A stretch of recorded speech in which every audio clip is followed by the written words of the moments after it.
Assalamualaikum warahmatullahi wabarakatuh. Alhamdulillahirabbil alamin. Puji syukur kita panjatkan kepada Allah Subhanahu wa taala karena kita masih diberikan kesehatan hingga hari ini untuk berkumpul kembali di sini. Yang terhormat Bapak Muhammad Fajrin SHMH selaku pembimbing utama. Yang terhormat Ibu Tri Atika Febriani SHMH selaku pembimbing kedua. Yang terhormat Bapak Ansari SHMH selaku penguji utama, dan yang terhormat Ibu Nina Niken Lestari SHMH selaku penguji kedua. Terima kasih kepada Ibu, Bapak penguji dan pembimbing yang sudah berkenan hadir hari ini dalam sidang skripsi saya. Izinkan saya memperkenalkan diri. Saya Dita Iriani dari Fakultas Hukum Universitas Muhammadiyah Pontianak. Judul skripsi yang akan saya bahas hari ini ialah Pembinaan Narapidana di Rumah Tahanan Negara Kelas 2B Sanggau. Bab 1, pendahuluan latar belakang. Pembinaan dan pembimbingan warga binaan pemasyarakatan diselenggarakan oleh Kementerian Hukum dan Hak Asasi Manusia dan dilaksanakan oleh petugas pemasyarakatan. Sistem pemasyarakatan yang dijalankan berdasarkan undang-undang tersebut menempatkan para narapidana sebagai seorang manusia yang melakukan kesalahan dan harus dibina ke jalan yang lurus.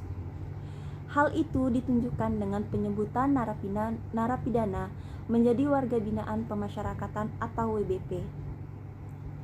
Istilah lembaga pemasyarakatan atau lapas atau rumah tahanan negara atau rutan menurut peraturan pemerintah nomor 27 tahun 1983 pasal 1 nomor 2 disebutkan bahwa rumah tahanan negara, selanjutnya disebut rutan, adalah tempat tersangka atau terdakwa ditahan selama proses penyidikan, penuntutan, dan pemeriksaan di sidang pengadilan.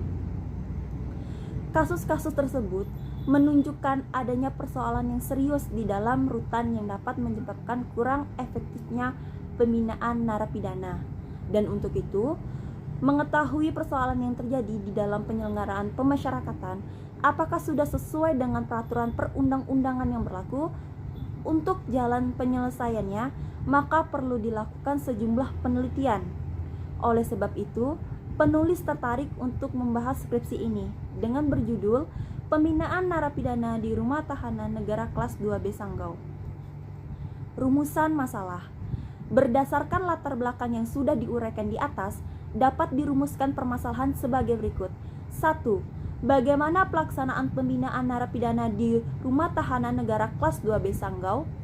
2. Kendala apa saja yang dihadapi dalam pelaksanaan pembinaan narapidana di Rumah Tahanan Negara Kelas 2B Sanggau? Tujuan penelitian. Berdasarkan permasalahan di atas, penelitian ini bertujuan untuk 1. Untuk mengetahui pelaksanaan pembinaan narapidana di Rumah Tahanan Negara Kelas 2B Sanggau. 2. Untuk mengetahui kendala yang dihadapi dalam pelaksanaan pembinaan narapidana di Rumah Tahanan Negara Kelas 2B Sanggau. Metode penelitian. 1. Jenis penelitian. Dalam penelitian ini, jenis penelitian adalah hukum empiris. 2. Sifat penelitian. Sifat penelitian ini atau jenis penelitian yang digunakan dalam penulisan ini adalah deskriptif kualitatif. 3. Lokasi penelitian. Rumah Tahanan Negara Kelas 2B Sanggau atau rutan yang berkedudukan di Jalan Ki Hajar Dewantara nomor 3, Kecamatan Kapuas, Kabupaten Sanggau. 4. Sumber data.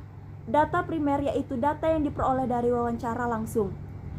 Data sekunder yaitu data yang diperoleh dari studi kepustakaan, perundang-undangan, pendapat ahli, serta dokumen-dokumen yang bersifat publik.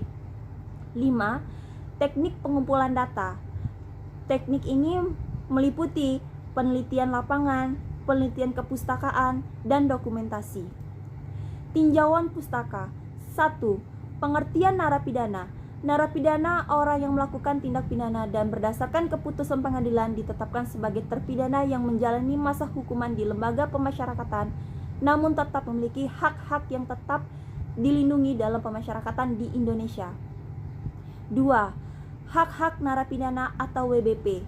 Di dalam pasal 14 ayat 1 Undang-Undang Nomor 12 Tahun 1995 tentang pemasyarakatan dijelaskan bahwa hak-hak narapidana mencangkup A. melakukan ibadah. B. Mendapatkan perawatan, baik perawatan rohani maupun jasmani. C. Mendapatkan pendidikan dan pengajaran. D.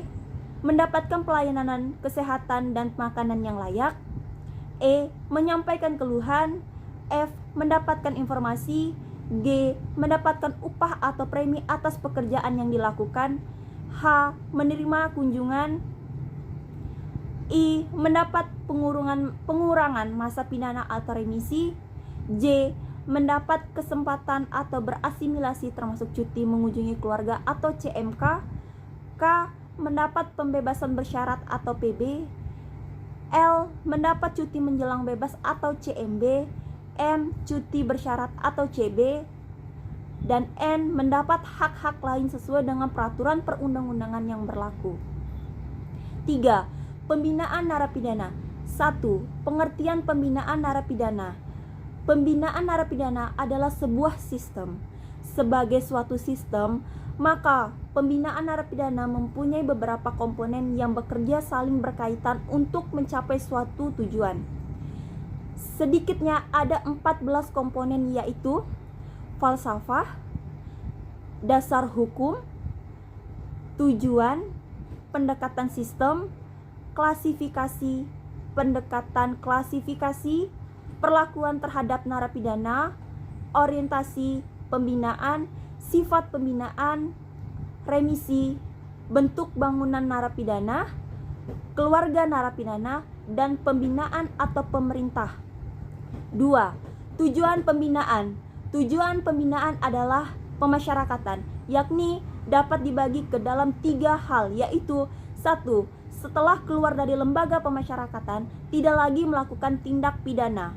2. Menjadi manusia yang berguna, berperan aktif, dan kreatif dalam membangun bangsa dan negaranya.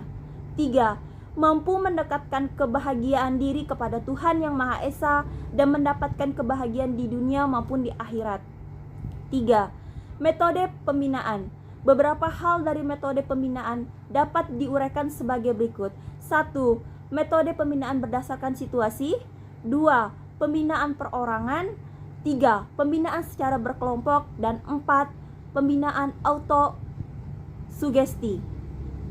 4. Tahap-tahap pembinaan narapidana. Sebagai suatu program, maka pembinaan yang dilaksanakan dilakukan melalui beberapa tahapan.